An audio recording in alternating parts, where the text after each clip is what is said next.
सो दोस्तों स्वागत है आप सभी का हमारे इस वीडियो में। दोस्तों जैसा कि हम इसके पहले वाले वीडियो में चक्रीय यौगिकों की संरचना के बारे में पढ़ चुके हैं, आज हम पढ़ेंगे समावयवता के बारे में। तो दोस्तों सबसे पहले जान लेते हैं कि समावयवता होता क्या है। दोस्तों वह परिघटना जिसमें यौगिकों के आणविक सूत्र तो समान होते हैं, लेकिन वे भौतिक अथवा रासायनिक गुणधर्म में भिन्नता दर्शाते हैं, समावयवता कहलाते हैं तथा ये यौगिक समायवी यौगिक कहलाते हैं।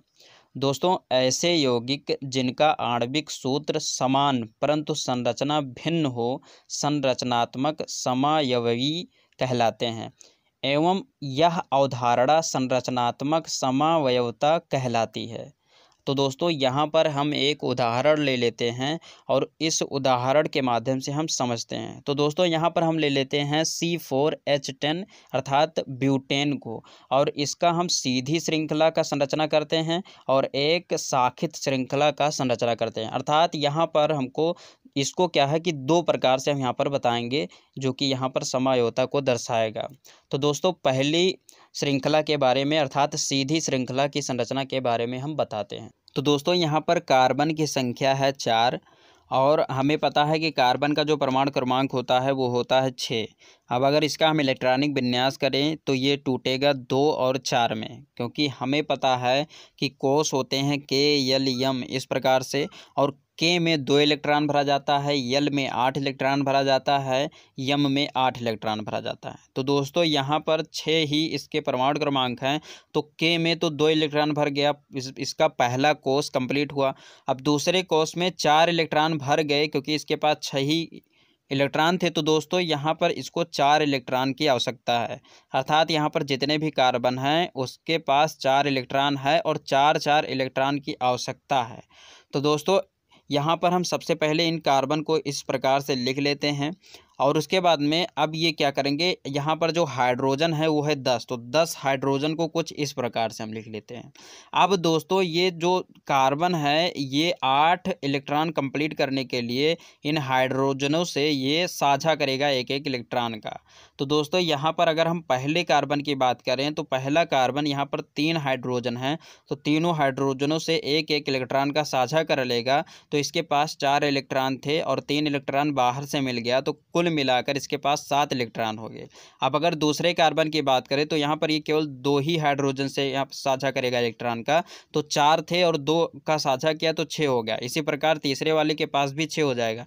इसी प्रकार जो चौथा कार्बन है, चौथे कार्बन के पास हो जाएगा 7, क्योंकि यहाँ पर 3 हाइड्रोजन है और 3 हाइड्रोजन से ये साझा करेगा। अब दोस्तों पहले वाले के पास 7 इलेक्ट्रॉन हो गए हैं, दूसरे वाले के पास 6, तीसरे वाले के पास 6, चौथे वाले के पास 7।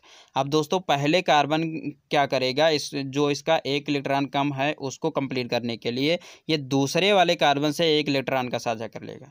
अर्थात यहाँ पर जितने भी हैं ये एक इलेक्ट्रॉन का हर कार्बन से साझा कर लेंगे। तो ये जो पहला वाला है इसका स्टक कंप्लीट हुआ अगर ये दूसरे वाले से किया, और दूसरा वाला इस तरफ से भी एक साझा किया और इस तरफ से भी एक साझा किया, यानी 2 इलेक्ट्रॉन का साझा किया, तो इसके पास 6 थे और 2 हो गए तो 8 हो गए इसका भी। और तीसरे वाला भी इस तरफ से और इस तरफ से, दोनों तरफ से दोनों कार्बन से एक इलेक्ट्रॉन का साझा कर लेगा, तो इसका भी जो है कक्षक है वो कंप्लीट हो जाएगा। तो इस प्रकार से पहली श्रृंखला, जिसे हम सीधी श्रृंखला संरचना कहते हैं, ये इस प्रकार से हो जाएगा।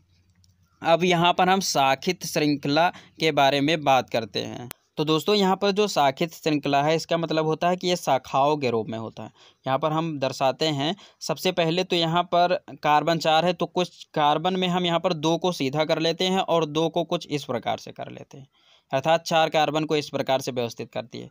अब यहाँ पर हाइड्रोजन को पहले कार्बन के पास यहाँ पर 3 हाइड्रोजन कर देते हैं और इसके बाद में दूसरे वाले के पास 1 हाइड्रोजन, और यहाँ पर जो इस प्रकार से हैं यहाँ पर इनके पास 3 हाइड्रोजन कुछ इस प्रकार से कर देते हैं।